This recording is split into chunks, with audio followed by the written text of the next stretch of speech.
Good afternoon, everyone. My name is Donna Peterson, and I am the CEO of World Innovators.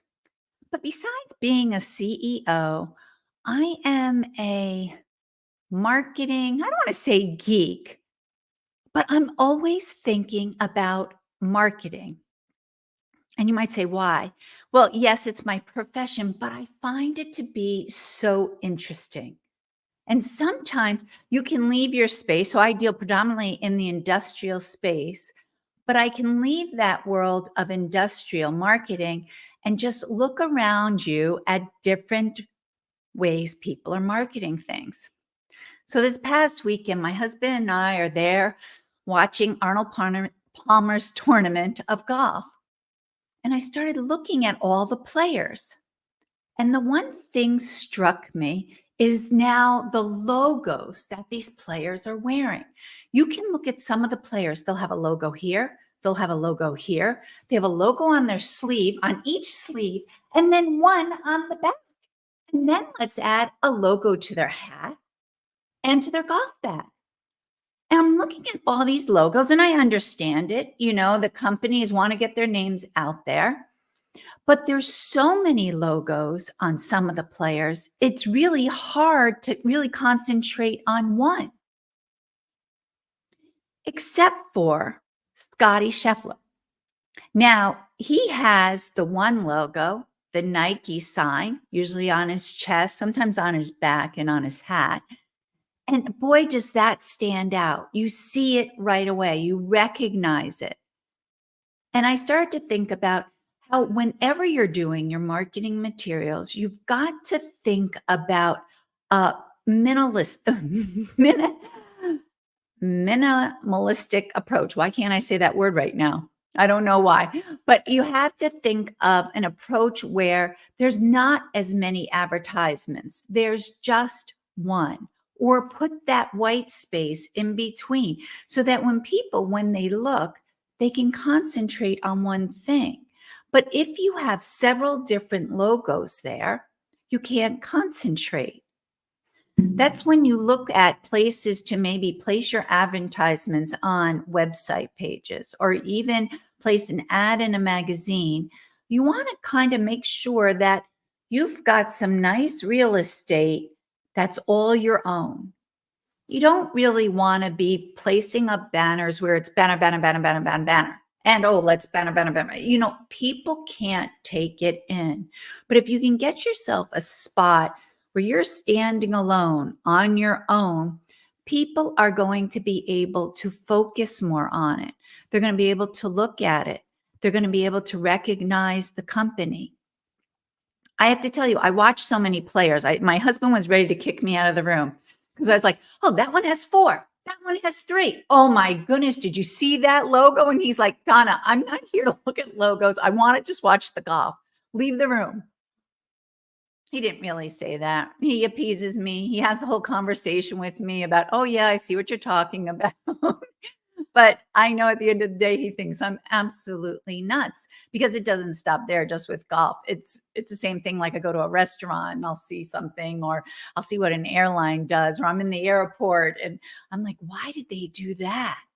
Or someone commented when they got my promotion that I was going live today on this topic. They're like, well, are you going to be talking about the commercials, how they do the same commercial over and over? And there's another thing. Why are you showing us the same commercial over and over? Really, all it does is people don't pay attention when it comes to the last one. And it kind of gets you annoyed with the brand, especially if it's a bad advertisement. If it's an annoying advertisement, it really makes you think whether you want to purchase that brand the next time. So when you look and you go into different spaces, sometimes it wakes us back up. You want that minimalistic approach. There we go. I finally said the word, the minimalistic approach of simplifying it, getting your messages out there so it stands alone, so people can focus and see really what you are about. That's what you want to do. And I don't care what you're marketing. The same approach falls for everything that you might be marketing, but especially in the industrial space where you might have a large piece of equipment up for sale. You don't want to be on a page with maybe 25 other people. You want your company to stand out. So use that minimalistic approach.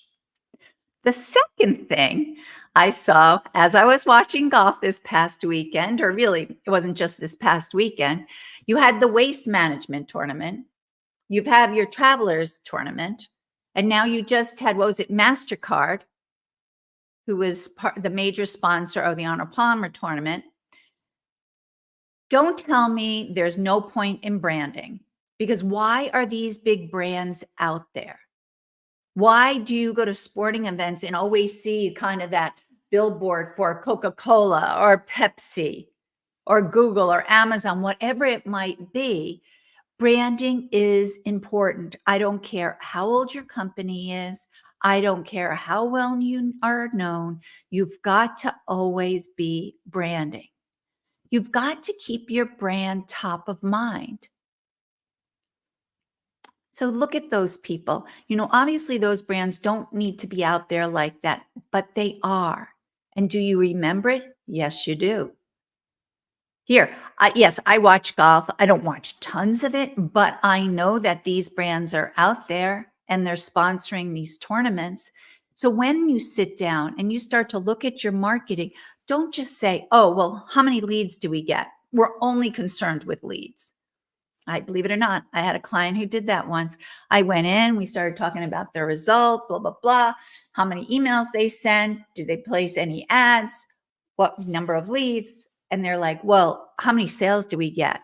I'm like, well, you got this amount. And they're like, and I said, but don't forget, you got branding too. And they're like, well, we don't care about branding. What? You have to care about branding. Branding is the aspect of marketing that lasts for decades. So you've got to concentrate on branding, and you've got to get your brand out there with its unique, authentic voice. That's why, I talk a lot about AI tools, but you've got to use them as a baseline, because anything that gets generated for you, you then have to take it and tweak it to make sure it sounds like you. It sounds like your brand.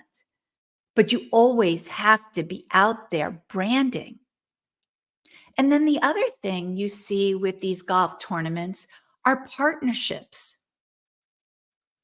and events for effective brand promotion. Now is a great time for companies to maybe create a partnership, have an event that will promote both their brands. But what it does is it gives the attendees more of a cohesive atmosphere where they can get multiple things done at once. For instance, okay, maybe I'm there, World Innovators, as a B2B marketing company who works in the industrial space, but then maybe the next person is a publication who's also working in that industrial space. They're having me there as a little extra value added. So yes, we'd love to have you in on our magazine. We'd like to have you as an advertiser. And if you need help with your own marketing, please talk to World Innovators. You have these events together that offers people more. I'm all about give, give, give. Put the material out there. Create an atmosphere where you're giving your attendees to your events more than maybe just what you're offering. You're giving what this company offers or what this company offers. And guess what? They're going to come back to your event over and over because you didn't give them just one thing. You gave them maybe 3 different things. So partnerships are a great way. You engage in these audiences. They see the brand. They're able to identify the logos. And then this is where you start to create a type of a relationship. They know who you are. You get brand recognition. If you give out great content, that relationship forms. And they may not be interested in what you have to offer right then and there. But if you continue to go out with great educational material, that's when they start to see you as a thought leader in the space. That's when they don't need the equipment now, but 3 months from now when they need, guess who they're going to think about? They're going to think about you and your brand. Or if you do such a great job in offering this valuable content, maybe they're never going to be in the space to buy the piece of equipment, but their friends might. And if you do a great job at your branding and offering value, then the next time they hear a friend say, well, I need that, they're going to say, hey, you know what company you should go to? You should go to that company. They can help you. So, yes, my insights for this week came from watching a golf tournament. You look around you. Marketing is very much a common sense thing. Think about how many emails do you get in your inbox? What subject lines do you like? What type of messaging do you get? What type of email or advertisement do you get that you say, wow, this was effective? I could tell exactly what they had to offer. And they distribute it to me because they knew this is what was of interest to me. Look around you. You'll be surprised at the things you find. And when maybe you're already doing these things, but if you see that these big golf tournaments are doing the same things, you get confidence you're doing the right. You're in the right space. Keep going with what you're doing. I hope you found this useful. I would love to know, where do you get your marketing inspiration from? Is it someplace unique? If it is, please put it in the comments below. I'd love to hear all about it. But then again, if you ever need to reach me or you want to talk about this just one-on-one together, please feel free to call me at 203 219 9603, or you can email me at dpeterson, Peterson, at worldinnovators.com. Have a great day. Bye.